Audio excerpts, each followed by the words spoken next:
Avant, je pouvais poster n'importe quoi, n'importe comment et tout. Aujourd'hui, quand les gens t'écrivent et puis ils te disent, voilà, tu es mon idole, j'aimerais faire comme toi, forcément, il y a des choses qui changent. Pour les vrais, c'est délicat dans Replay Story. Je dégage la prod et le petit est choqué. En 2-3 mouvements, la petite est à bloquer. Ok, et ta vie sur le côté. Mon petit maintenant, c'est le. Pourquoi la musique et pas autre chose? Disons que la musique et moi, ça a été quand même un hasard. Parce qu'à la base, je suis fan de foot.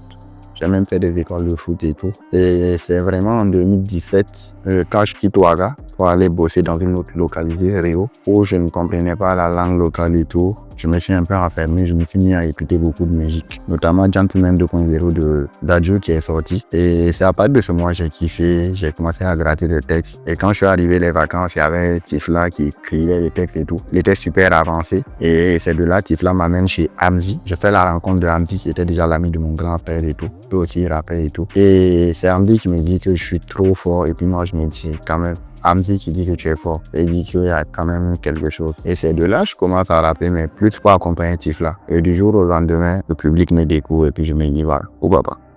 Qu'est-ce qui a changé à tes débuts et maintenant? Ce qui a changé, bon, il y a quand même pas mal de choses qui ont changé, même si je reste quand même le même. Mais j'ai appris, déjà au niveau de l'écriture, j'ai appris à plus simplifier mon écriture, comprendre que je ne rappe pas, je rappe pas, je chante pas.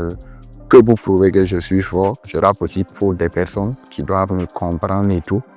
Donc déjà au niveau de l'écriture, ça a changé. Au niveau du comportement et tout aussi, avant je pouvais poster n'importe quoi, n'importe comment et tout. Aujourd'hui, quand les gens t'écrivent et puis ils te disent, voilà, tu es mon idole, j'aimerais faire comme toi, forcément il y a des choses qui changent. Tu vois, tu ne t'habilles plus de la même manière, tu ne sors plus au hasard, tu vois, il y a trop de choses que tu ne fais plus comme avant. Voilà.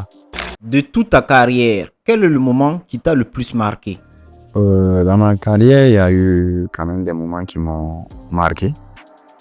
Tu vois, il y a des moments qui m'ont marqué. Déjà, la rencontre avec Hugo. Tu vois, c'est avec Hugo que je commence à vraiment rentrer dans les vrais studios, si on va le dire et tout. On taffe sur son album, je prends beaucoup d'expérience. Après, on fait notre collaboration, tu vois. Et il y a Frontina aussi qui a vraiment été un vrai boom.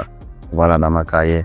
Frontina, c'est à partir de Frontina, je suis devenu, je l'ai dit, professionnel dans la musique. Parce que c'est à partir de ce moment, j'ai commencé à être là, on m'appelle pour des cachets, je quitte même Ouaga pour aller prester et tout et tout. Tu vois, je commence à me faire vraiment un nom. La collaboration avec Kaya Otu aussi, ça a été quelque chose et puis voilà.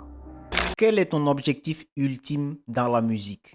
Mon objectif ultime, je dirais, c'est rendre heureuse ma famille. Voilà, et tout ça, ça passe par quoi? Ça passe par ramener le mouvement que je défends, qui est le rap, au sommet de la musique burkinabé dans un premier temps. Et dans un second temps, marquer le rap burkinabé sur la carte vraiment du rap africain et pourquoi pas mondial. Yo les vrais, c'était DDK dans Replay Story.